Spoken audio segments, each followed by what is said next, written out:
where it goes down, where you hear about the sports all around town. In the country, full of controversy to the highlights. You just not safe in the limelight. All right, ladies and gentlemen, welcome to another great episode of The Stoop, where we talk hoops, hoops, and more hoops. I'm your guy, TJ. Got to shout out my great partner in crime, co-host, Kev P. What's up to the people, bro? As always, pleasure to be here. Kev P, this is really special, man. Right now, we got a young GOAT, a young OG sitting down on the stoop with us today. He's a HU grad. That's Hampton University, for those not in the know. He's also a Georgetown alum as well. Listen, he's a senior writer, not only for the Undefeated, but for ESPN. He knows sports, he knows hoops, he knows culture. Ladies and gentlemen, he is iconic writer, prolific when it comes to the culture right now. And as much as what was going on this summer was going on with all types of injustices, he was right there on the front lines writing about it. Ladies and gentlemen, on the stoop, it is our pleasure to have Mr. Justin Tinsley, ladies and gentlemen. Hey, it's a pleasure to have you, bro. Yo, TJ, man, just know, man, once we hop off of this, man, I'm a Venmo you that C note, because that was a hell of an introduction right there. You know what I mean? Let me close this door. That's what I pride myself on doing that, man. But there ain't no bread necessary. Listen, coming along, man, in your journey, what sports as a youth did you watch, man? What sports and sports teams did you gravitate to? Did you have a favorite player or two growing up, man? Oh man, not a favorite player or two, or it was a ton, man. I credit my mom, and I credit my uncle. He passed in 1999 from colon cancer, but he was a diehard sports fan, man. Like, so I'll give you just a list of things that I grew up watching, man. I was still super young, but my uncle used to get all the Tyson fights back in the day, and it was different before it was like social media, as to where you could miss a fight and be like, oh, cool, I missed a fight. I'll wait 2 minutes and it'll be up on Twitter or Instagram or whatever the case may be. He was like, I remember my uncle telling me all the time, like, man, I would run to the kitchen to get a beer, and by the time I got back with the beer, Tyson was already had his hand up in the air. So, I didn't really know too much about Tyson back in the day, and definitely not, all the stuff that all the controversial stuff that he was involved in. I knew about him. My uncle was a big like Ken Griffey Jr. fan. He loved Barry Bonds. With basketball, man, it started with Jordan back in the 90s, man. I was that little dumbass kid that used to eat Wheaties and drink Gatorade back in the day. yeah, Cam, because I wanted to be like brother. Mike. Exactly, man. And then wonder why by like 11:30 in the morning, why my stomach was in knots, because I had Gatorade and Wheaties on top of it. The funny thing is, like, my mom, she grew up a Cowboys fan, because my grandfather used to coach at Elizabeth City State University in North Carolina. Yeah. And one of his best players was a dude named Jethro Pugh, who ended up getting drafted by the Dallas Cowboys. And that was like my mom, as a kid, that was my mom's favorite player of her dad's. And so she just followed the Cowboys. And so, like, in the 90s, being a Cowboys fan was super cool. Yeah, you that guy. That was cool, but the last quarter century, man, bro, it's especially this season. Yeah, dog. Like, so those are just some of the people. I could take the rest of the hour, 2 hours, however long y'all got on here, just naming stuff that I just grew up on in the 90s, just being a fan of. But a lot of the stuff that y'all were probably fans of, I was probably fans of as well. No doubt. So, critically acclaimed, award-winning journalist, man, you're great. What was that jump off though? What was that first piece? Do you remember what was it for that was actually published? Your first piece that you came out the gate with? Ooh, I'll just take it from, because even before I got to the Undefeated, I was freelancing a lot. So I credit this site called The Smoking Section that used to be like a blog. It was a blog, but it was just way more than a blog. It was a website that it covered a lot of like pop culture criticism, obviously music. We ended up bringing sports a lot into the fold. When the time came, there was like some political commentary in there. When it was just like when it crossed over into like the pop culture realm or like the sports realm, that's when we would do it. So shout out to the Smoking Section. Shout out to the site called the Sports Fan Journal. My boys Eddie Mysonet, Kenny Masenda started that, and Karen Civil, who's just like a major, Karen Civil, who's just like a major player. She was honestly like the first person that like gave me my start and just writing online. But just in terms with the undefeated, man, and ESPN, I would say the first piece that really on the undefeated that really caught a lot of people's eyes for me is when probably like June 20, maybe late May 2016, I wrote a story on like the backstory of the beef between Malcolm X and Jackie Robinson, and about like how they kind of had, not kind of, they definitely had. I mean, this was like, I mean, you know, people talk about like Gucci and Jeezy. People talk about like Biggie and Pac. Like this was like the first iteration of that. Like they were literally taking shots within each other between like black newspapers at the time in terms of how they viewed their ideology, you know, their mindset on what black people should be doing at this point in time, and how it really affected Malcolm X at that point, because when he was locked up as quote unquote Detroit Red, right, you know, one of the people that helped get him through his time in prison was Jackie Robinson. Of course, Jackie Robinson breaking the color barrier, XYZ. So I broke down like that backstory and why, you know, their friction kind of related a lot to what we saw in 2016 when we're talking about like Black Lives Matter, and we saw what people like Ray Lewis was saying in support of, you know, the other side of the aisle. And it's just like, yo, what we see today isn't anything new. Like this has been going on a lot. And, you know, you're bringing in, exactly, Kev, like you're bringing in like, we're bringing in two of the most like iconic names in Black history, and Jackie Robinson and Malcolm X. And once I started writing about, and you know, once that piece was published, TJ, like, man, you know, people really started like hitting me up on social media. And honestly, anytime I share that story, people like, bro, I never knew that shit even existed. Nah. And I'm like, yo, this is part of our history, bro. Our history ain't just slavery. You know, I have a dream and Barack getting elected in 2008. Obviously, those are three. They are what they are. But that this is way much more. It's much deeper. Yeah. Exactly. So, you know, honestly, Kev, man, getting a chance to like put that stuff, getting a chance to put that story out on a platform that was backed by ESPN, that was huge for me. And, you know, it just helped, you know, I mean, it helped give my name, and not even just my name, but just like the stories that I like to do, like way more credence. Definitely. Listen, bro, it's a lot going on right now, Tins, in 2020, man, with just so many different podcasts. The fake news, the bloggers. There's just so many outlets, we'll say. In 2020, man, for real journalism like yourself, where does it live? Where is it going? Like, how do you envision it? Like, how does it move with so many other different things going on in the space? Yeah, it's a really good question that you asked that, man. It's because at the end of the day, if you chase the truth, like that's gonna speak for you more than anything else ever will, bro. Because one thing I pride myself on, I'm not, and I ain't gonna say pride myself on. The one thing I've never, because there are a lot of people who do this and they do it exceptionally well. Like, and I look to them, and I'm the same look, I'm just like y'all. I'm the same type of person checking my alerts on my phone. It's like, did James Harden get traded? Did it happen now? Did it happen now? You know what I mean? Yeah. And I know a bunch of people in the industry that are like really incredible at that. You know, Adrian Wojnarowski at ESPN, he's obviously, I mean, he's got a whole Funkmaster Flex Bomb named after him. You know what I mean? Like, he's got that. My man, Chris Haynes, who I knew when he worked at ESPN. Chris Haynes is an incredible journalist, an incredible guy that has his ear to, you know, that type of stuff, a lot of things. But, you know, that's not who I am. So I admire them for what they do. Like, you know, real journalists, real stories, like, you know what they do? They stay true to who they are.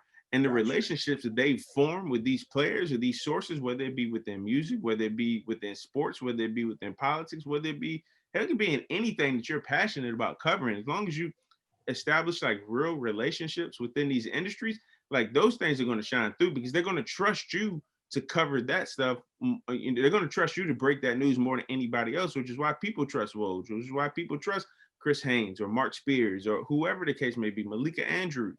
Like, they trust these people because their track record speaks for themselves. So, you know, when we look at who's reputable, who's credible, it's about, you gotta look at people's track record. You know, is in any line of work. You know what I mean? Like we see it like, you know, we just walking around the neighborhood back in the day. Like, man, who got the best sandwich spot in the hood? It's like, oh man, I'm going there because, you know what I mean? My uncle used to go there. My grandmother co-signed that. My homeboys co-signed that. You know what I mean? So it's like, I'm going with who track record speaks the best. So like, whatever, when I look at myself and I publish stories, bro, I know one thing about, I don't have to be first, but when it comes out, when my story comes out, like that joint has to be basically unimpeachable.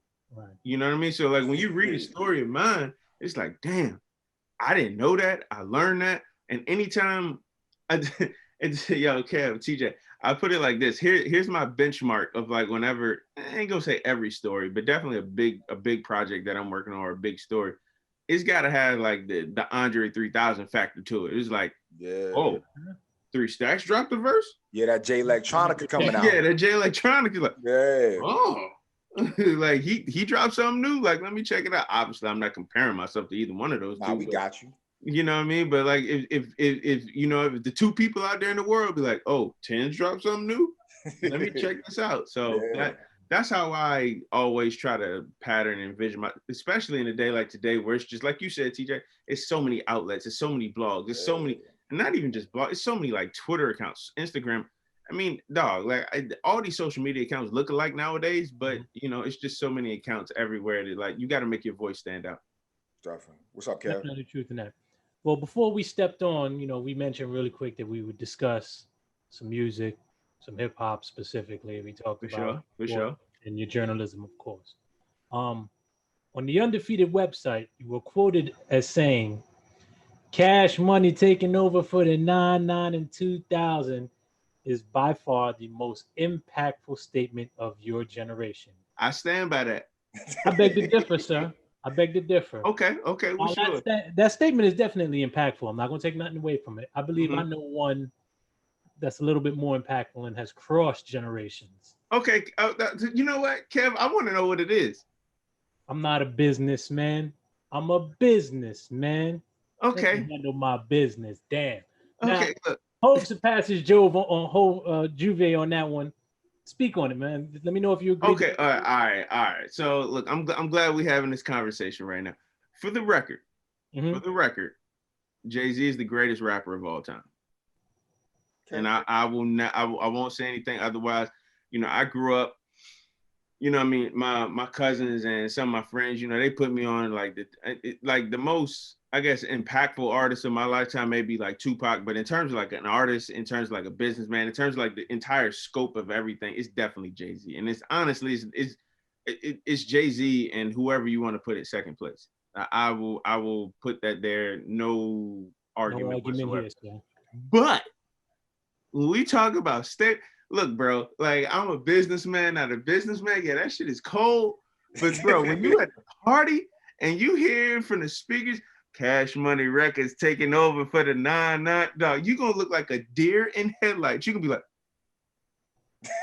you gonna look like whoever dancing. You remember, dog, like that. I'm not denying it that you're right, because even to this day, that's one of the things. Doesn't matter where you are, you dropping what you're doing, you waiting to see somebody back that ass up. Whatever's going on. But here's why I say Hove got it. Okay. My mama knows that line.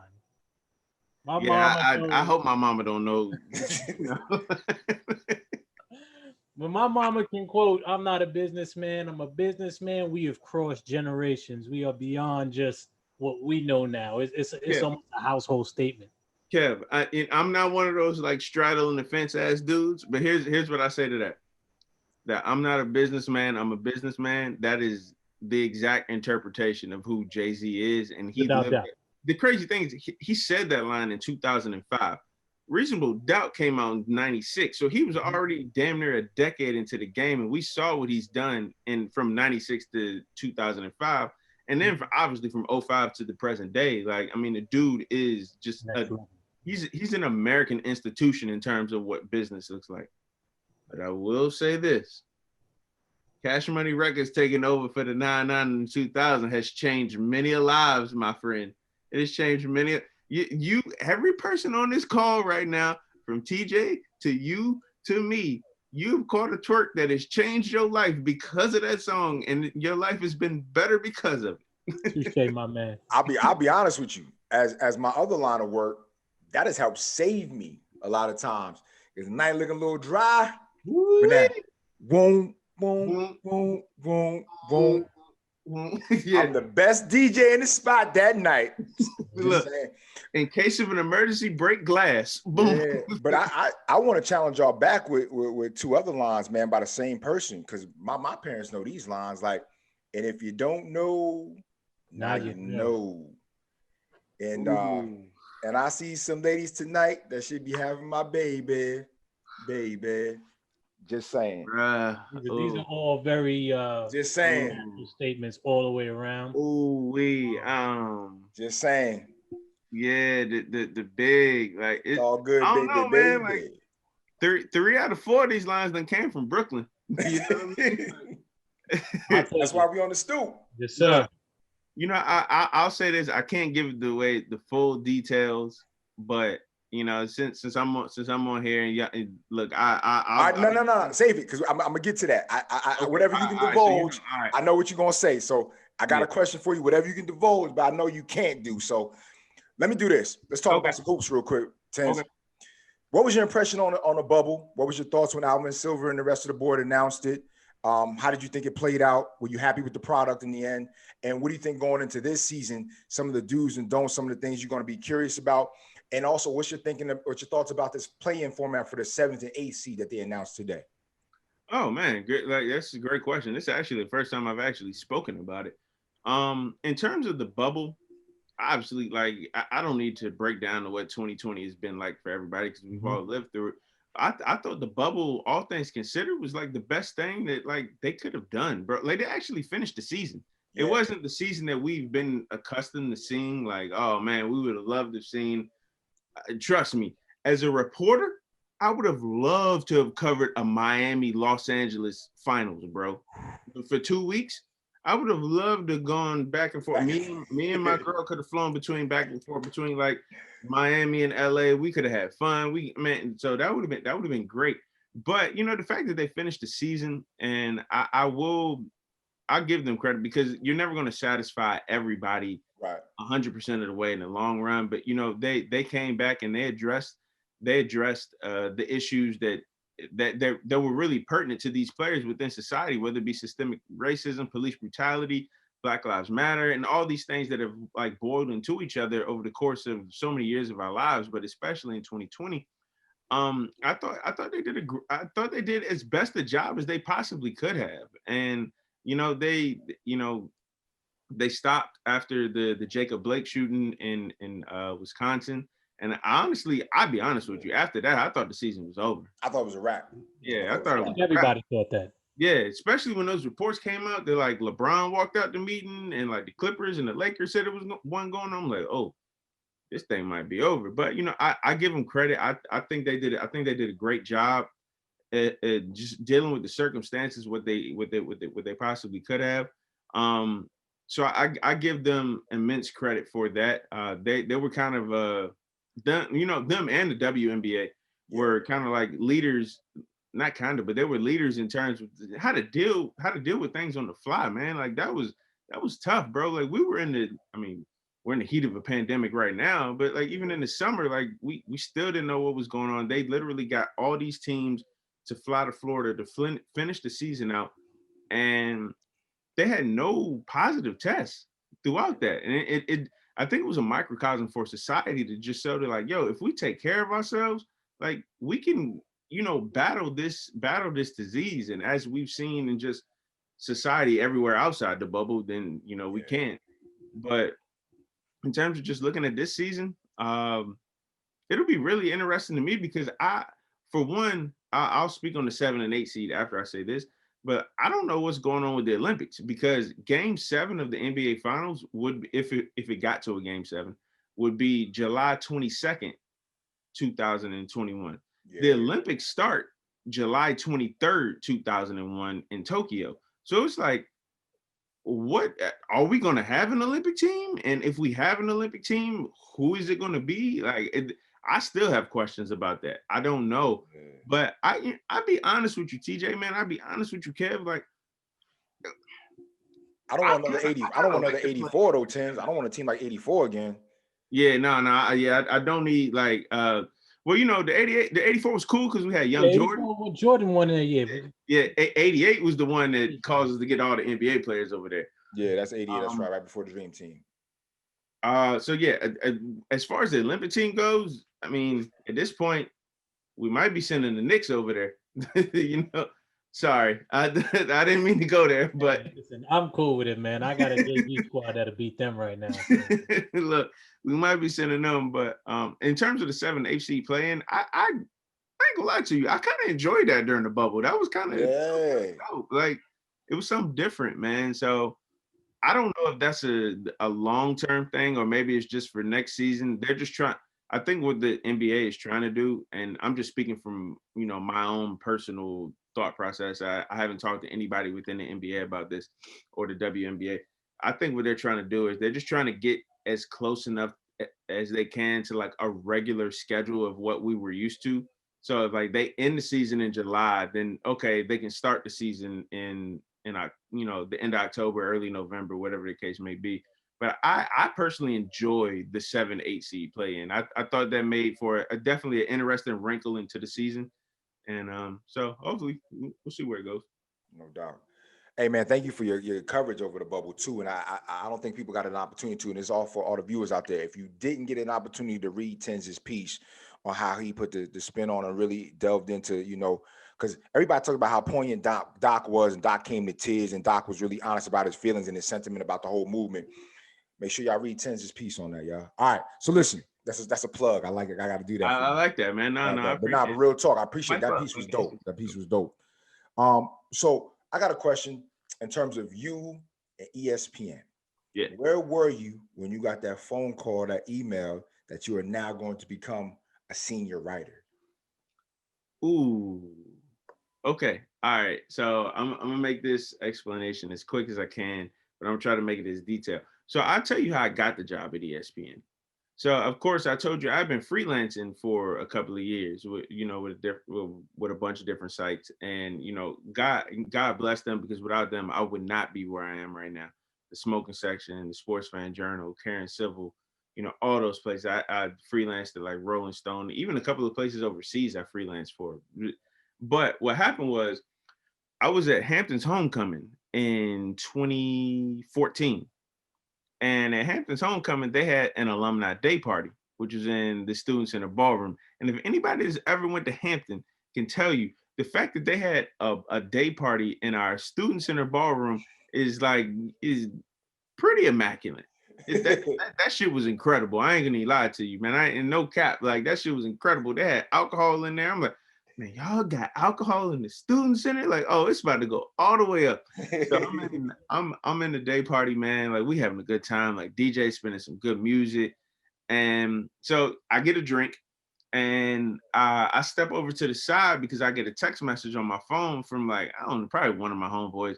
I'm just responding, and one of my OGs from Hampton, one of my older frat brothers, he hits me up. He was like, yo, Tens. And, you know, at this point, everybody's lit. We, you know, as my grandmother would say, in the South, they 3 sheets to the wind. You know what I mean? And so, you know, he come up to me. He was like, yo, Tens, man, I'm a big fan of your work.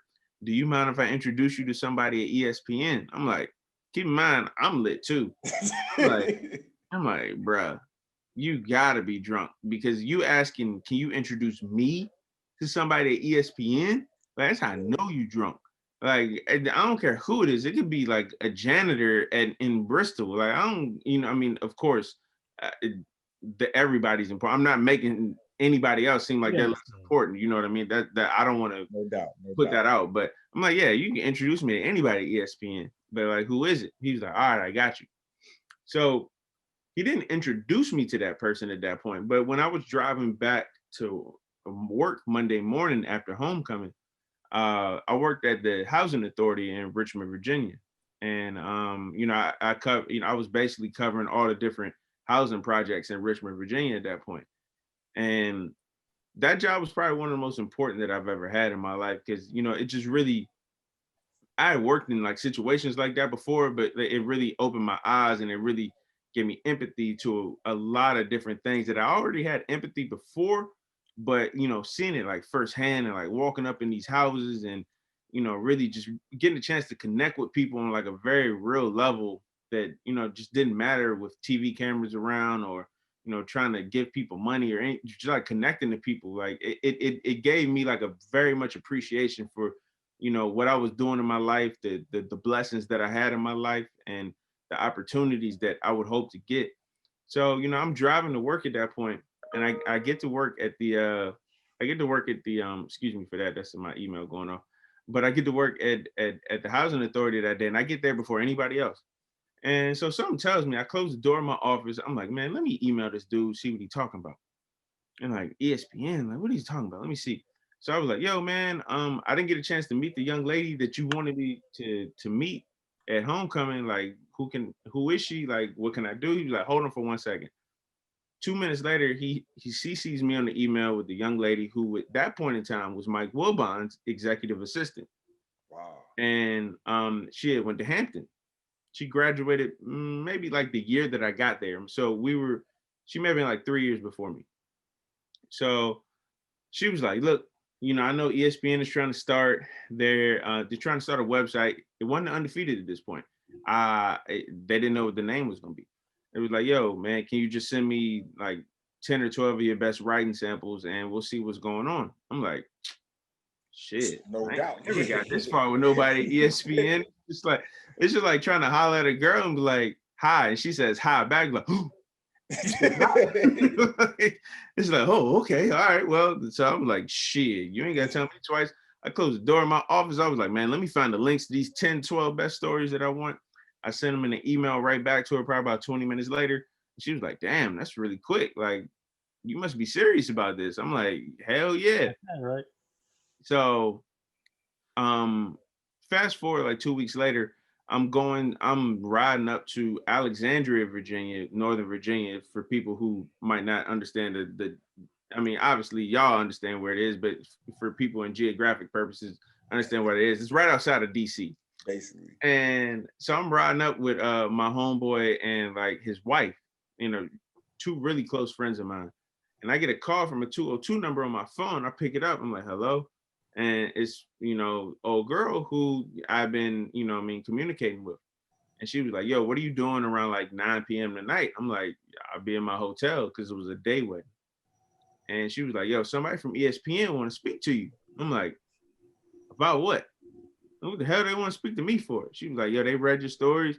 They think you got some talent, and they think you might be like fit for like what they trying to do. I'm like, man, get out of here. So I had a conversation that night, and I bullshit you not, man. This was November 2014. By January 5th, 2015, this is how quickly my life turned around at that point. From November 2014, like right after Halloween, to January 5th, 2015, I was at Richmond International Airport getting ready to take a one-way flight out to LA. And the thing about January 5th is the day before, I'll never forget, it was a very sad day, man, because it was somebody that I always looked up to. The day before, that was January 4th, 2015, that was the day Stuart Scott passed. And Scott was, I mean, just going off y'all reactions right now, like as a young black male, man, Stuart Scott was like, I mean, he still cooler is. than the other side of the pillow. Yeah, man, cooler than the other side of the pillow. Yeah. You know what I mean? He was the Holy Grail. He still is the Holy Grail. And yeah, I'll never forget when my mom dropped me off at the airport, bros. Like, she told me, like, yo, this is what you've been working for your whole life. Don't let your uncle down, who is my Uncle John, who I lived with a lot in DC back in the day, and he is the closest thing I ever had to a father figure growing up. And she was like, don't let your Uncle John down, and don't let Stuart Scott down. And it was like, I don't know what you're gonna do when you at ESPN. I ain't saying you got to host Sports Center or anything like that, but that's what happened. And then like a couple of years later, man, I'm on Sports Center talking about Biggie Smalls and like his relationship with athletes. And the night that he passed away in LA, like right before I went on to that, I'm like, dog, like what is going on right now? Like this, like it's super crazy. Even just talking to y'all about it right now, man, the shit's wild to me. Yeah. So that wasn't the senior writer part, but that's definitely how I got to ESPN, and everything from there has been, what Took you. off from there. Mhm.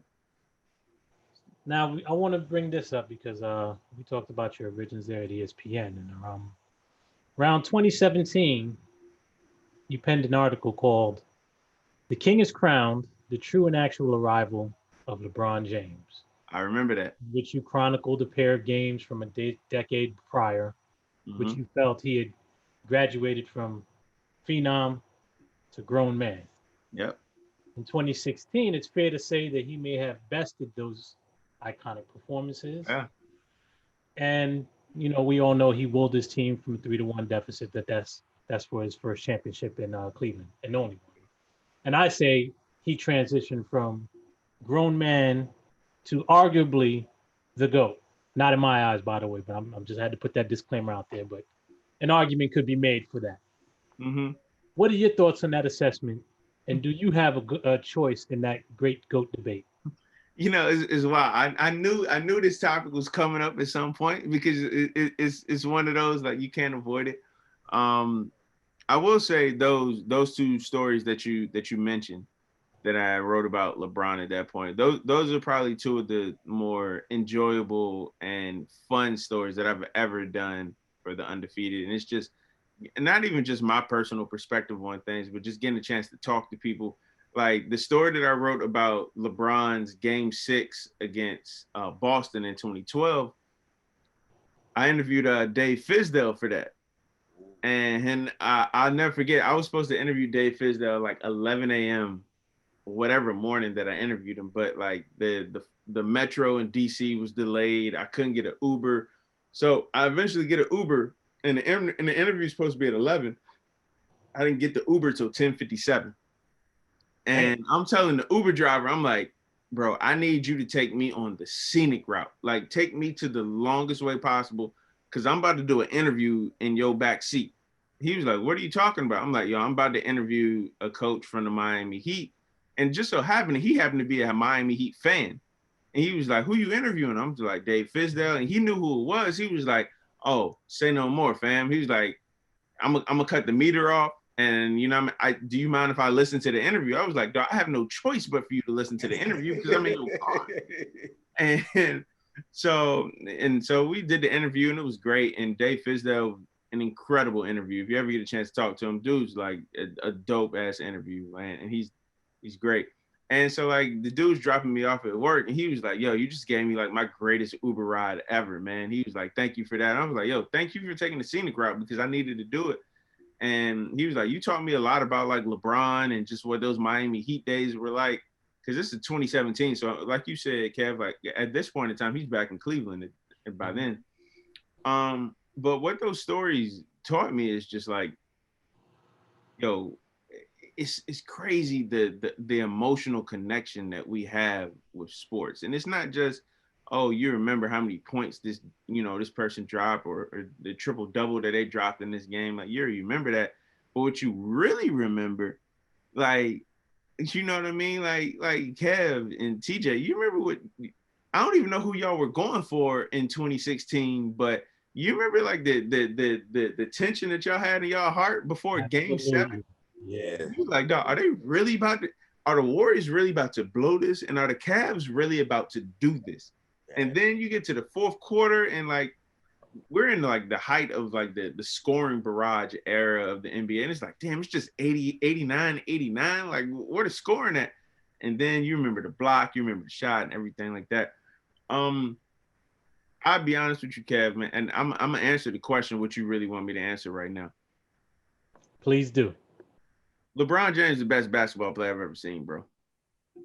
Cut this interview off, bro. Wow. LeBron James is the best basketball player I've ever seen, bro. Listen. And and this ain't no knock on MJ, bro. I promise you it's not. Like me saying I think LeBron James is the best basketball player I've ever seen does not make LeBron and Michael Jordan Adam Morrison. Oh, agreed. You know what I mean? We're at a place with this now, and I've had this debate countless times. You know, I don't even like to get into it, but I had to get your opinion No, I appreciate it, man. I based on the appreciate it. question and everything. But I get it. I always say I'm Jordan diehard through and through, but I'm not mad at somebody else saying that they see LeBron as being the better of the two. Maybe I'll say 1A and 1B because it's really difficult. But to me, we can go on and on. I'm not going to get into it right now because we could spend the night doing it. But Yeah, but Kev, hold on, Kev. Your man didn't even hit the brake on it though. He ain't even like slow down. He just went full through on the LeBron thing. He ain't hesitate on no Mike. There was no honorable mentions with no Wilt, no Bill Russell, no AI, no Cole. We just No, and look, here's what I say about it. Like, I love Michael Jordan, bro. I remember my mama beat my ass one time so bad, bro, because I went to the barbershop and I had to get a haircut. And it was like right before a weekend where I had like a little league basketball game. And I was like, yo, man, Michael Jordan, I mean, it's Michael Jordan, bro. Like, you know what I mean? Like, it's God on the basketball court. And I was like, well, if I want to have a great game this weekend, I can't have hair on my head. I need a bald head. So my dumb ass purposely gets in the barber's chair. You told me one of the baldy fans. And I fake like I sneeze, like, achoo. And he takes a plug out of my hair. He's like, damn, what am I gonna do? I'm like, well, I guess you gotta cut all my hair off now. So I gotta have a bald head. Man, my mama came pick me up. Well, let me ask you this. Was your mom there when it happened? Well, not obviously not, because you said she picked you up. Why you had to go through all that? Why you just saying something, man, just cut it all off? Well, because it was one of those days, man. I'm like 9, 10 at this point. You know, your mom drop you off at the airport, not airport, at the barbershop, and she was like, "Yo, give him like whatever." Oh, okay. Whatever it is. And so, like, the barber's gonna listen to your mom more than she gonna listen to like a 9, 10-year-old. I got you. Yeah. Man, I'm in the barber's chair. I'm like, man, sometimes you gotta take matters into your own hands. Moms don't understand. I need to be like Mike. You know what I mean? I'm like, achoo. And he take because I knew he needed to do it like right when he's starting to cut my hair, because like I needed a plug. So that way he cut it off. He was like, damn, man, I don't know what I'm gonna do. I'm like, guess you gotta cut it all off, bro. I don't know. And so like he came to pick me up.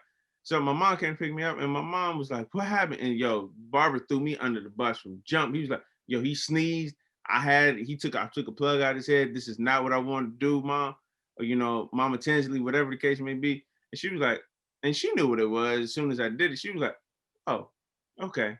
And she paid him. She gave him a tip. She was like, we'll be back in like 2 weeks or however long it was that it took me to get a haircut at that point. She took me home. And I knew I was in trouble because she didn't talk the whole way home. It was like a 20-minute ride home from the barbershop. But you know me, I'm like, man, I'm about to be like MJ out this joint. I might hit a fadeaway out in the game with this joint now. Man, my mama beat my ass when I got home, dog. She was like, boy, you don't look nothing like Michael Jordan. You look like a light bulb. I'm like,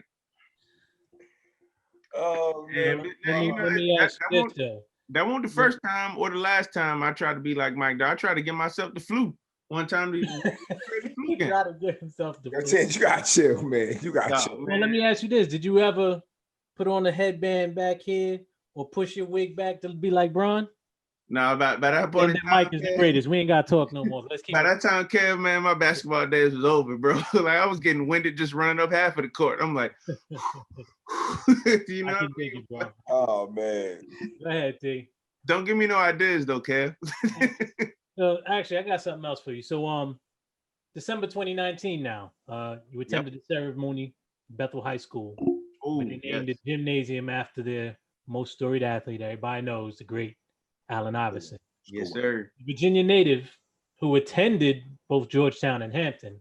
Mm-hmm. I'm sure you can speak on his folklore and everything, but what was special about being able to witness that firsthand, the love he received and reciprocated in the gym that night? Bro, like, again, another great question from y'all, man. Like, just thinking back to that.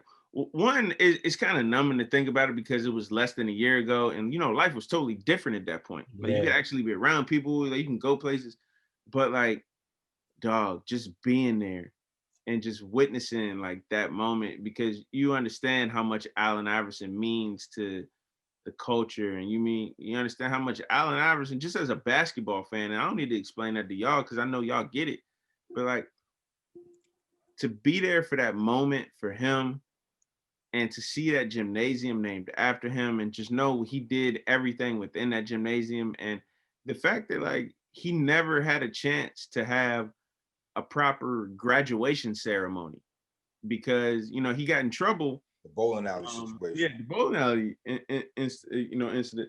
Yeah. He never got a chance to graduate. So that school, Bethel, and himself, Allen Iverson, never get a chance to have a real graduation ceremony to be like, yo, thank you for the time that we spent together. It just ended abruptly. And once Douglas Wilder, L. Douglas Wilder, gave him clemency out of prison or whatnot, he basically had to finish his high school career outside of Bethel High School. And it's just, next time we saw Iverson in a school setting, it was at Georgetown. So I understood that, yeah, that was great that they're naming, the court after him and the gymnasium after him. But I also understood, this was their graduation ceremony that they never got a quarter century ago. And Allen Iverson grew to become this iconic figure in just like, especially Black culture. Right. And so like once I got the initial email like, yo, Bethel's naming their gymnasium and their floor after Allen Iverson, I told my editors, and I was like, yo, I gotta go down there for that. This ain't me going out to LA or anything like that, although I love to go out to LA, but I was like, yo, just let me go down to Hampton. I went to school down here. I understand the importance of that.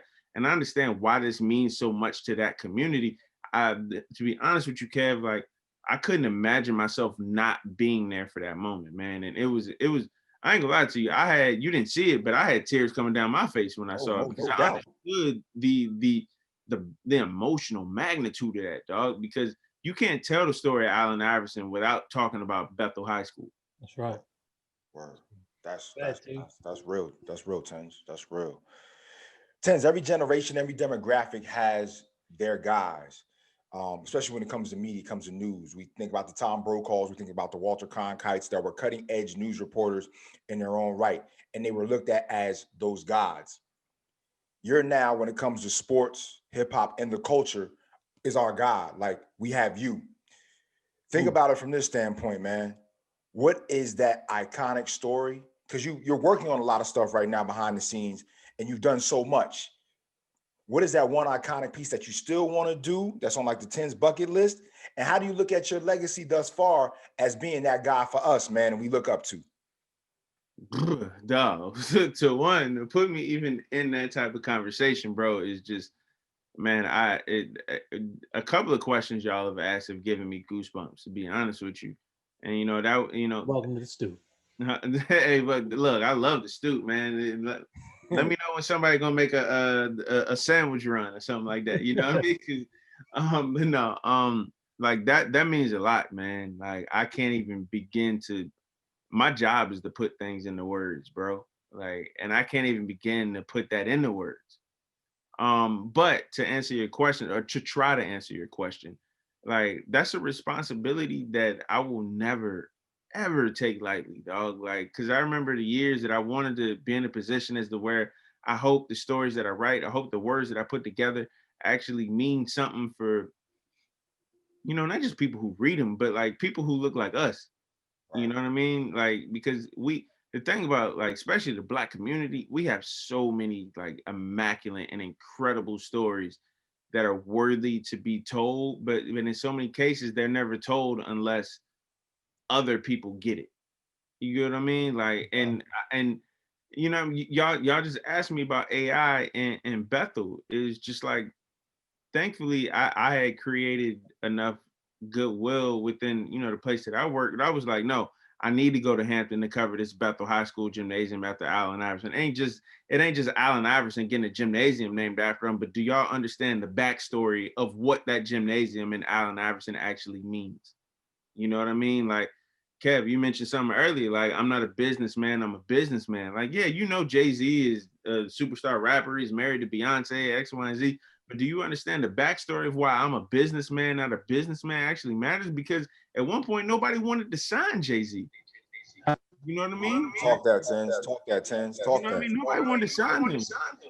Like it's just the truth. So, you know, the fact that I'm in this position right now to be able to tell these stories, to be able to work on these stories, and you know, to give these stories some type of credence and like quote unquote, seriously quote unquote mainstream view, it means a lot, man. Like I can't exactly say what it is that I'm doing, but I give, you know what I mean, just because I love the conversation that we having right now. I'll give y'all that insight, man. I'm working on a huge story about like this dude right over my shoulder right here, Nipsey Hussle, man. And it's a project that won't come out, you know, until a couple of months. Hopefully, if I'm lucky, in 2021, it'll come out. But it's once that drops, man, it will be absolutely without question the biggest project that I've worked on. You know, I'm working on some stuff on Biggie Smalls as well. You know what I mean? New York. You know, so when you mentioned Biggie earlier, like that brought some attention to my eyes. Like, you know, I'm getting approached by a lot of different people, not just at ESPN, to work on like these really significant like cultural projects, because I think people understand that like, yo, it ain't never been just about sports. You know what I mean? Like, like Kev, you wearing that Cavs hat right now. Like, that's cold. It's a cold hat, but you know what? Like, we made that hat popular. You know what I mean? Like, y'all call this show the Stoop. Like, it's for a lot of people, they may think they're like, oh, it's just a stoop. Like, no, do you understand what goes on the stoop? Significance, yes, absolutely. Speak on. The Stoop was the first take. Yeah. You know what I mean? Like we always been arguing back and forth about sports. You just asked me about LeBron and Jordan. Like we've been talking about that since it was Magic and Bird. Or hell, probably, you know what I mean? I wasn't alive then, but shit, since it was Bill Russell and Wilt. Yeah. You know what I mean? Like, so like just to be in this position is to where I can have these conversations and cover these topics that matter, not so much in the grand scheme of things, because like if it matters to us, it's gonna matter to everybody else, because Black culture has always been American culture. No doubt. And it always will continue to be. So, you know, to be able to talk to y'all about this type of stuff, and I'm not trying to be long-winded on every answer, but just to be able to talk about these type of things, it matters. It matters a lot to me. And I'll never take that opportunity for granted. Hey, Tens, we had, and we're gonna talk to the culture and talk to some hip hop real fast. We had the Fast Life Youngsters, the Swag Surf guys. Oh yeah. On last week, we did an interview. It was a great interview, dope interview. Shout out to them. And one of those questions that I point to them, I want to point to you. Since 2018, and you got Nip right there behind you, we've lost so many rappers, man. And we recently lost King Vaughn a week or so ago. We've lost Pop Smoke, XXX, and the list goes on. In your mind's eye, what does that look like for hip hop? What does that look for our younger generation who are hip hop fans? Because it resonates for me and probably Kev, definitely, and you as well, when we talk about Big and Pop. But for now, these young dudes, they looking up to these guys, man, and they seeing their heroes and they rap icons get taken away and gunned down. So how do we reach out to them as being, you know, young OGs to say, you know, we lived this too in the 90s, but also say, man, when does the bleeding stop? Yeah, that's golly, man. Like, I'll answer that question. I'll give you more of a background on it with the answer right after that. I think what we have to do is, man, we have to continue to tell this younger generation, like, bro, this isn't normal. Like, we can't rationalize like dying young and leaving a legacy. You know what I mean? I know Hove said on Allure is like dying young and leaving a good looking corpse. Like, you know what I mean? Like it sounds great in the song. Trust me, that's one of my favorite. That's one of my favorite. It might be one of my top 3 favorite Jay-Z songs. Allure, along with You Must Love Me from Volume 1. Yeah. And I could probably juggle a couple of different songs from a bunch of different albums, but those 2 are definitely probably like my 2 favorite Jay-Z songs. But like, yeah, dying young, leaving a good looking corpse. And I know Jay-Z meant that when he said it, but like, that's not, we can't continue to think this is normal, bro. Like, you know, like these this younger generation is using what Juice World and Pop Smoke and King Von, like these, like as weird as it sounds to say, like at least Big and Pac made it to 24 and 25. These young dudes ain't even making it to 22. You know, and that's not cool. Like, imagine like you losing your life at 20 years old, man. Like you hadn't even I hadn't even got life figured out. I'm 34 and I turned 35 in February. I'm still learning. I'm still learning this shit. Man, So I look, think you our responsibility to this younger generation is like, yo, we cannot continue to glorify an early death as a means to be the only way to be appreciated. Like that can't be. We have to give people the credit, their their proverbial flowers while they're still out here creating art, whether it be through music, whether it be through sports, whether it be through politics, whether it be through law, or whatever your interest or your passion is.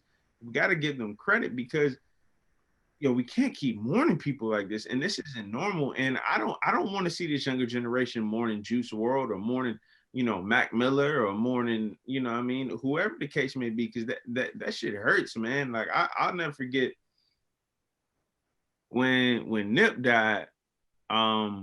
My editor at the time, Danielle Smith, she was still working at the Undefeated at that point.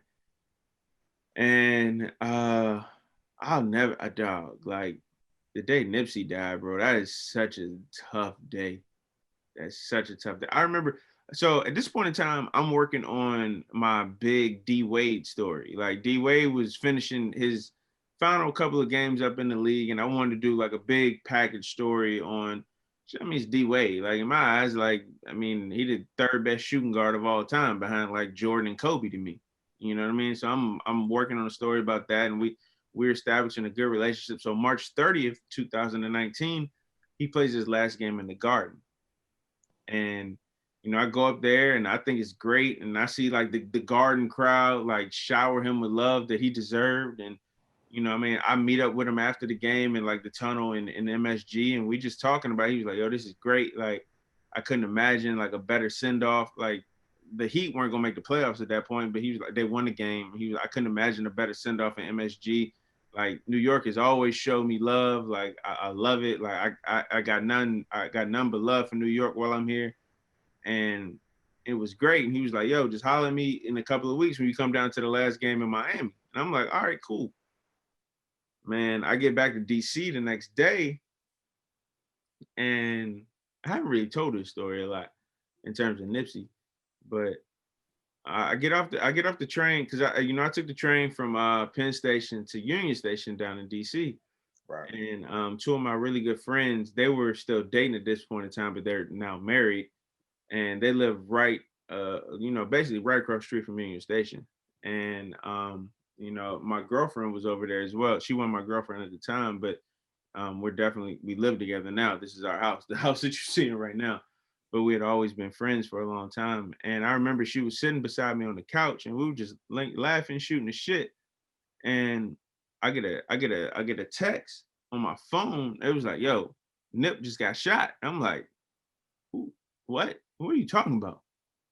And then like 20 seconds later, I get a phone call from my homeboy who's been one of my longest friends. I knew him from Hampton. Vaughn knew him actually, TJ, my boy Brian. He called me. And man, and unfortunately, I'm sure all of us have gotten that type of call before where you pick up a phone call and you hear on the other end, it's just somebody crying. Yeah. You better know. Yeah, exactly. Something wrong at that point. Yeah. And I'm like, yo, what's up? What's up, dog? Talk to me. He was like, dog, they just got nipped. I'm like, what are you talking about? Who just got who? They was like, yo, they just killed Nipsey. I'm like, Nipsey who? He was like, Nipsey Hussle. I'm like, nah. I'm like, nah. Like, nah. And that's the only thing even now when I'm telling you this conversation, that's the only thing I can think of. I'm like, nah, no way, not him. Like, this is a dude that, he had predicated his entire career of just being positive, just like, if I'm gonna make money, I'm gonna bleed that money back into my community. I want to do this, just like a really positive figure. And of course, I'm sitting on the couch, and my lady sitting beside me, and she was like, yo, what's wrong? I'm like, yo, I think Nipsey Hussle just got killed. And she knew she obviously she didn't know who Nipsey was from a musical perspective, who I was, but she definitely knew who Nipsey Hussle was. She was like, wait, what?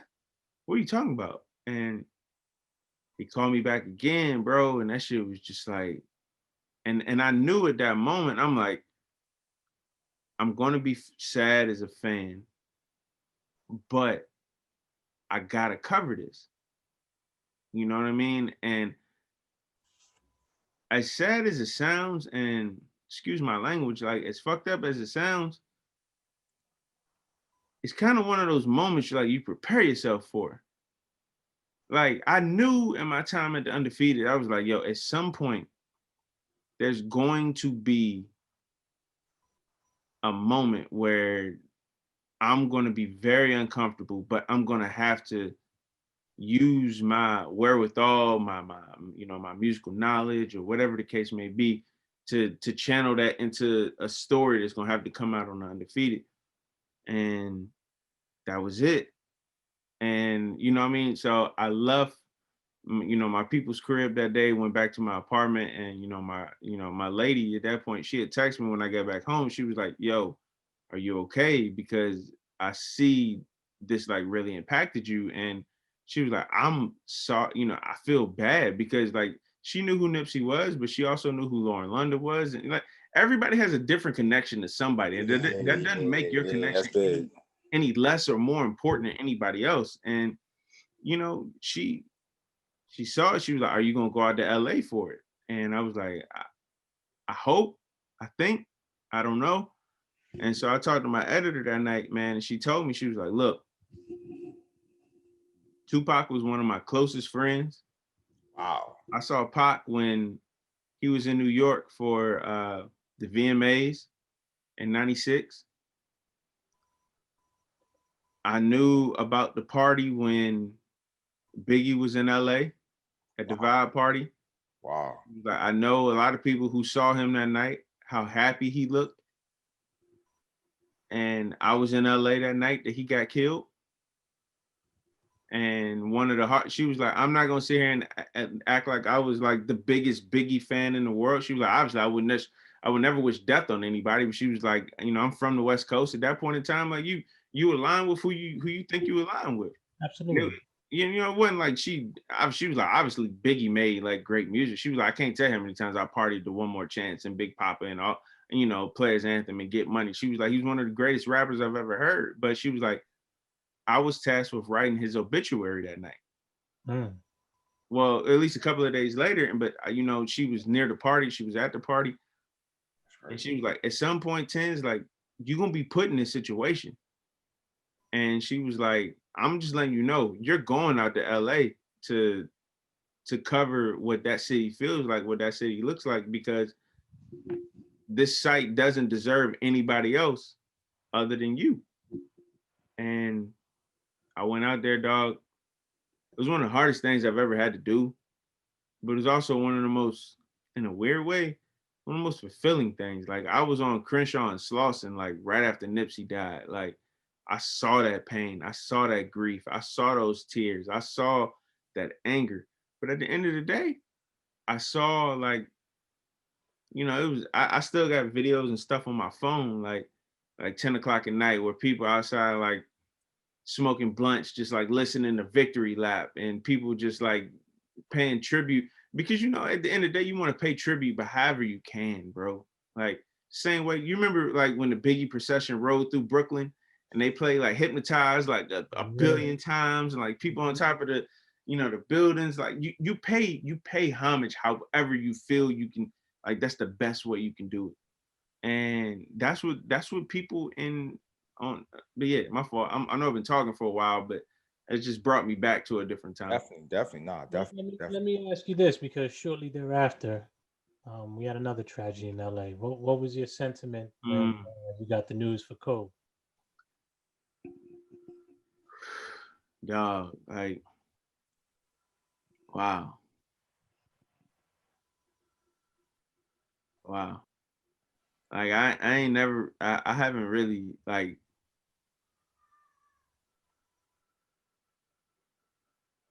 Hadn't had a chance to process it yet. Yeah, man, it's crazy because like I ain't gonna lie to you, Kev. Like I was in LA to cover the Grammys, right? Oh man. And so you know, Nipsey was nominated for like 3 Grammys that night. Yeah. And so you know, I get the Staples, and I'm glad you asked me about this too, because honestly, it's one of those type of things where you need to talk about it at some point. You know what I mean? Especially as Black men, you can't really internalize all of this stuff because who That's knows right. it erupts at some point. So I'm really glad both of y'all asked me both of these questions. So thank y'all. Seriously. Seriously, thank y'all. Um, so I'm in Staples and I'm working on a story about Nipsey. And I'm like, yo, man, at this point, Nipsey's been dead for at this point like 10 months. Because he died at the end of March. The Grammys were at the end of January. I'm guessing that's like 10 months. I ain't never been the greatest mathematician in the world. You're in the ballpark. You good. If it ain't a final score, if it ain't touchdown, interceptions, points, rebounds, and assists, I really can't. You good. You good. You Calculate good. all that shit. You good. But yeah, so I'm in there working on the story, and I'm like, dog, this is gonna be really bittersweet because at this point, you knew Nipsey was gonna get at least 1 Grammy. Yeah. You know, I just didn't know which one. He ended up getting 2, but so I'm in there working on the story, and I'm in Staples. I'm in Staples for the record. And I'm in like the press room. And so I'm in the room where like basically after you win a Grammy, you come to the room and then you stand on the stage where all the reporters basically ask you all the generic, well, how's it feel to win a Grammy? Well, you know, X, Y, and Z. So this is way before the Grammy started. And I'm working on my story. Basically, I'm writing my story up as it is so that all I got to do is just plug and pop quotes and I can send it to my editor. I'll never forget, like, so my computer's in front of me, like how you see it is right now. Like to the left of me, my phone starts going off. And I'm like, whatever, dog. I got a deadline. I got to finish this shit. And I'm typing like boom, boom, boom, boom, boom. And then I missed 2 calls and I look at my phone. I'm like, it was like, yo, call me back. Yo, call me back. And like all the group chats like, yo, did Kobe die? I'm like, Kobe? Like, what you talking about? Like, no way. Yeah, no way. Because literally the night before, he was just congratulating LeBron on passing him on like the all-time scoring list. And he's like, yo, basically saying, yo, LeBron, I'm so happy for you, bro. Like, yo, keep the shit going. Like, you know what I mean? Like, you got, I'm very happy for you. Like, basically, bring a title to LA at this point. You done everything that you can do in LA except bring a title to LA at this point. I'm like, man, whatever, man. It's cool. Bro, so like, I forgot who it was. So I'm looking at my phone. And my homeboy's like, yo, go to TMZ's homepage. Tell me if this is true. I go to TMZ homepage. It was like Kobe Bryant and others involved in a fatal helicopter accident. You know, then like 30 seconds later, they confirmed that it was, you know, unfortunately, Kobe, Gianna, Gigi, and I hate saying 7 others because, you know, their lives matter just as much. You know what I mean? But I just can't remember all of their names. So, you know, 9 people, including Kobe and Gianna Bryant, died in a plane crash. I lied to you not. It was one of those things from a movie, bro. It was like really weird. Like I look at my phone, I look at my computer, and when I look all around the room, it was like a domino effect. It was like, I just heard like a collective, oh shit, from the room. And I'm like, yo, what's going on? And so I leave out the room for a second and I walk into the hallway. And into the hallway, if you look to your right, I could see like the inside of Staples, basically, you know, where the seats are, where the floor is. You can see the retired jerseys or the retired jerseys they have in there. No bullshit, man. The only 2 jerseys I saw when I looked in there was 8 and 24. 8 and 24. There's the only 2 I saw. When I look back around, everything was like a domino effect. Like literally everybody was falling to their knees. Like the people who had worked at the Staples Center for like 20, 25, however long Staples had been open at that point, they knew Kobe. Like they knew because everybody had seen Kobe at a different interest at some point, and it was like people were falling to their knees. I'm talking like grown men, grown women, just like how could this happen? What could this be? And I'm like, yo, what is going on right now? And then my phone continues to blow up. So to be in LA within less than a year, dog, when Nipsey Hussle got killed, when Kobe and Gigi died, and then the very next month, I actually went out there for the memorial service. You know what I mean? I don't know whether I'm like a glutton for punishment or whatever the case may be. I was like, I got to see this through. I got to see this through. And so like when MJ got up there and started talking about Kobe, I was like, I didn't even know Michael Jordan was in the building that day for the memorial service. And he said what he said about Kobe. And then it just to think about how much the world has changed since, He set off 2020. Yeah, dog. That was it feels like Kobe was like 10 years ago at this point. Yeah, facts. That's shit's hard, man. Like I ain't never really talked about it like that. At least not like on the record or anything. That hurts, man. It'll always hurt. Yeah, I know we all share that same sentiment, and we all remember where we were and what we were. Just one of those moments that, you never forget. It goes with 9/11. It goes with where you were big in pocket. Like these are certain indelible moments that we'll never forget. But I have to lighten the mood for a moment here, bro. Okay. Anybody who knows you knows that you're an avid sports and hip hop fan. Yeah. So I'm gonna do something real quick. Since hip hop and sports often intertwine, particularly basketball, I'm gonna throw a couple references at you, and I want you to basically complete the analogy, right? Ooh. Now this one we might have a little bit of a difference in how we see things because we discussed it earlier, but I'm gonna say this: Jordan is to Jay-Z as LeBron is to. Jordan is to Jay-Z. Honestly, Jordan is to Jay-Z what LeBron is to Drake. I figured you would go there. Okay. Now explain why that is. Not Weezy. Not Weezy. Hold on, Tins. Not Weezy. I'm with him, but go ahead. Nah, honestly, I wouldn't compare Weezy to Bron. But what I would say, I'll say this. And Kev, you might agree with me on this, and this might make my earlier analogy make more sense. When you say Jay-Z is Jordan, you mean the totality of his career, just the body of work that he put in, and for Jay-Z. I also consider him the greatest of all time, but that's debatable. That's why I said you may not see it eye to eye with me, but I honestly, in my eyes, I think that Drake is the greatest hit maker of all time. In terms of like somebody who could deliver a hit that could like turn everything. Yeah, TJ, you can look at me how you want to. We talking about 10. Now we gonna really go to the Stoop 10s. Are we talking about across all genres of music? We just talking about the greatest hit maker. I'm talking about hip hop. I'm talking about hip hop as well, dog. Any genre. Who make a better hit than Drake? Any genre. Please tell me, because if I'm wrong, I will gladly walk back my assertion. But I think Drake is the greatest hit maker in the history of rap. I'm not saying he's the greatest rapper of all time. I'm not saying he got the greatest catalog. I'm just saying he's the greatest hit maker. Like when you go into a party, if you give me one artist catalog as well, I can only play his catalog for the rest of the night, I'm gonna take Drake. If it's a party, and this ain't no disrespect to Jay, because Jay got I'm gonna agree with that. TJ obviously has a different idea. The TJ, for real, TJ. If you disagree, obviously you disagree. So tell me, like I'm saying, the greatest hit maker. I ain't saying he got the greatest albums catalog. I don't. I've already said. As far as I'm concerned, he ain't got no classic albums. He does not have one. No, that's what I'm saying. So how we put this man? But he said the greatest hit maker. He's making hits. Dude, he does not. He cannot miss. He basically cannot miss. Anything he puts out is in heavy rotation at any given time.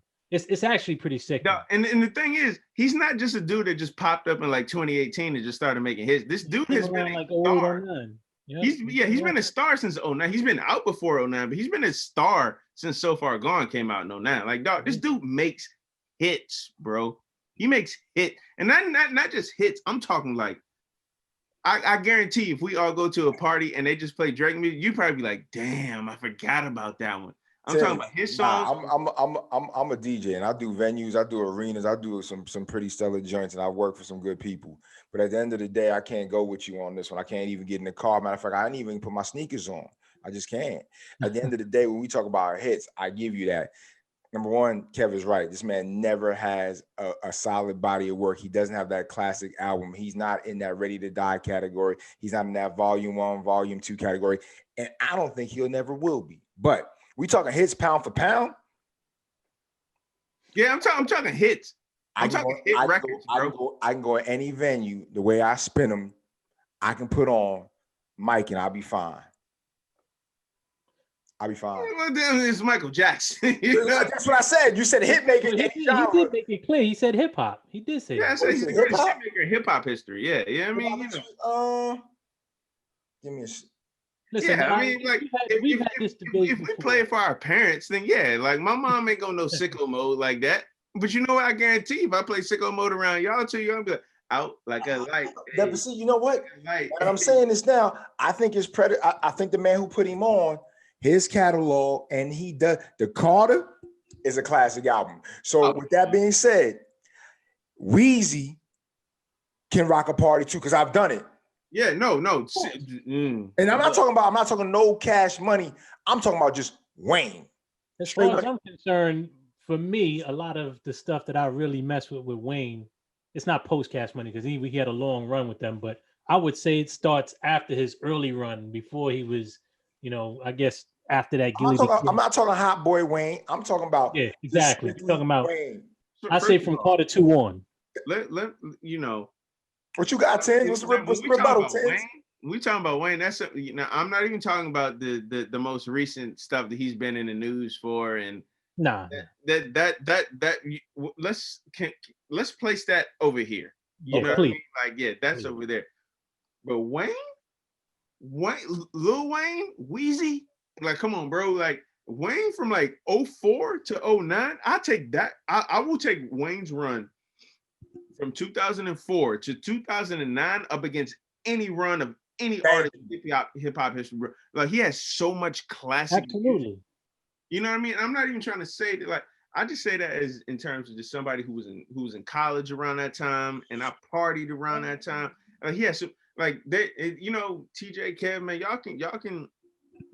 y'all can verify this too. Like, there's so many hit records that Wayne had that never made the Billboard. Absolutely. Well, can I say this is classic?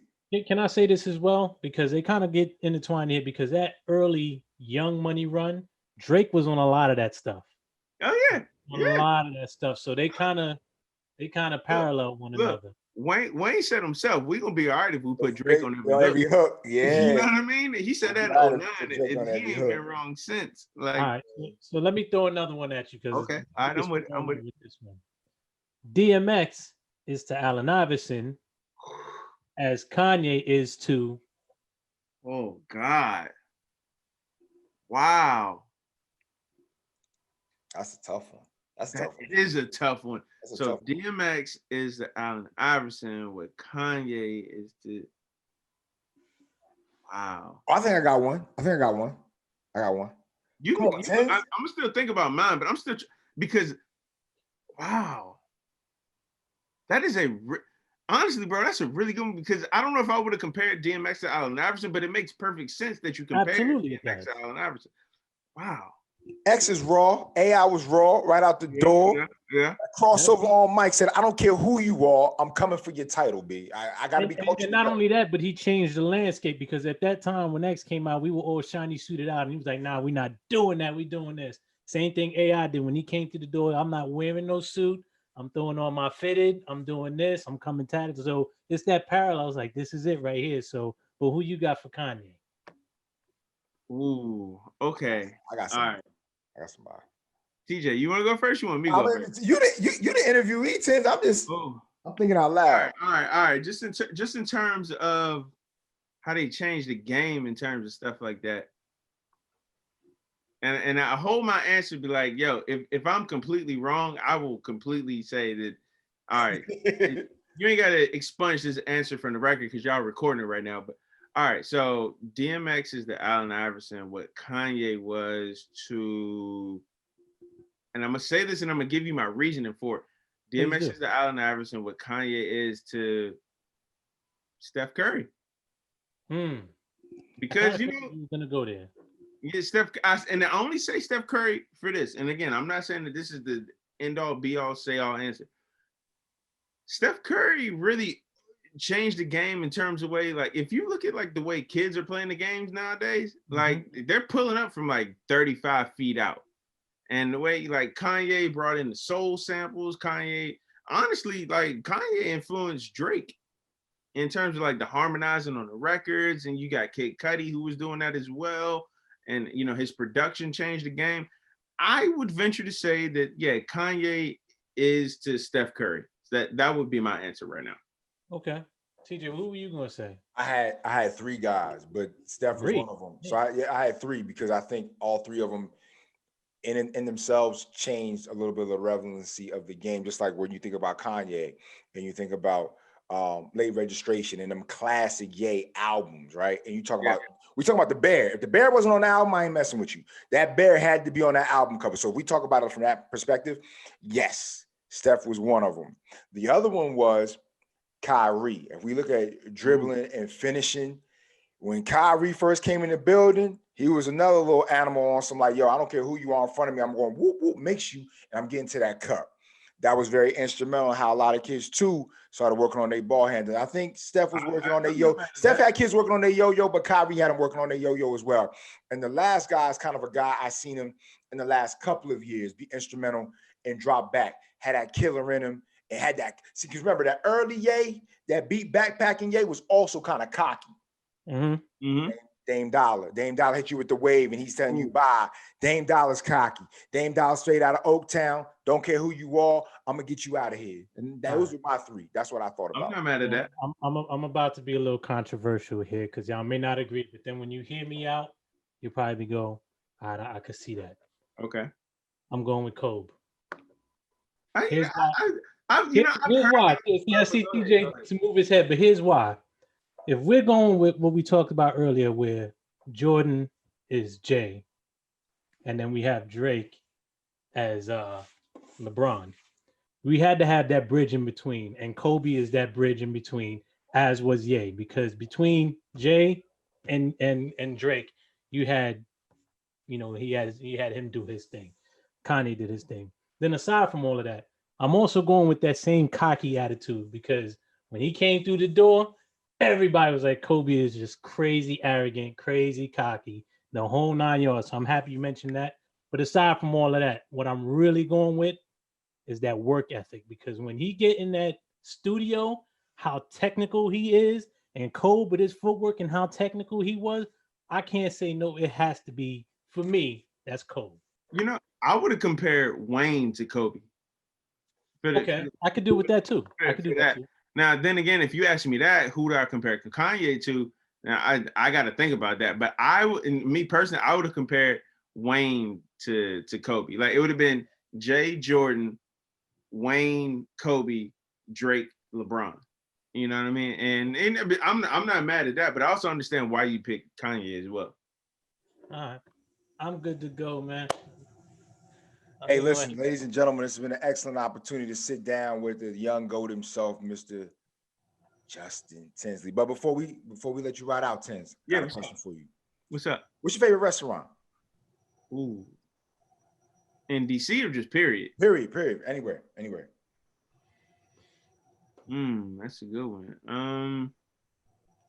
For our anniversary, me and my lady went to Fogo de Chao, man. And Fogo de Chao in DC. I don't know if y'all been to it yet, but it's really good. Like I'm actually trying to go back there. I be trying to ask you, like, yo, you trying to go out to eat this week? Like, let's go to Fogo. So just to answer it right now, Fogo de Chao. All right. So we got reservations at Fogo de Chao for 7. We got a long table. You got the head of the table. Okay. You can have a dinner conversation with anybody past or present. You got 3 slots on your left. Yeah, I got you, bro. I got 3 slots on your left. Come on, sit up, man. Let's do this the right way. All right. You got 3 slots on your left, bro. 3 slots on your right. Like I said, we got reservations for 7, 1 including you. You at the head of the table. But who's on your left? Who's on your right? You got 6 people total to have dinner with all time to have a conversation past or present. Who we got? Wow. Welcome to the Stoop. Wow. Okay. 6 people. Okay. All right. Let me put this down. So I got 6 people. Malcolm X.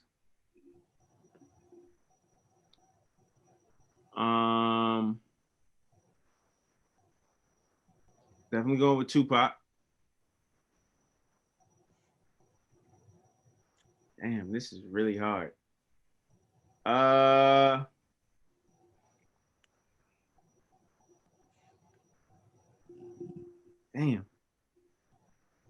All right, so Malcolm X, Pac. I'm gonna go with. Damn, T, you really stumped him on this one. Yeah, you did. You really did, dog. Cause I have so many people. All right, Malcolm X, Pac, Muhammad Ali. Okay.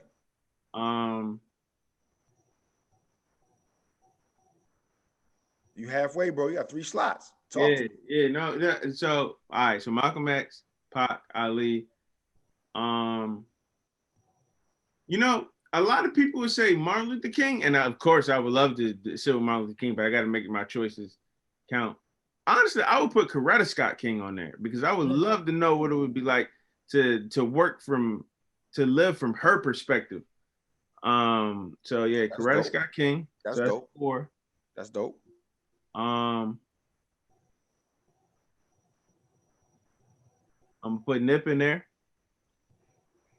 Last one. Yeah. Whew.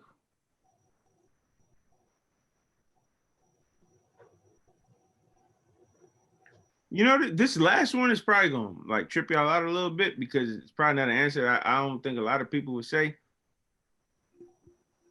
But only because I want to hear what she wants her legacy to be in like the years and decades moving forward.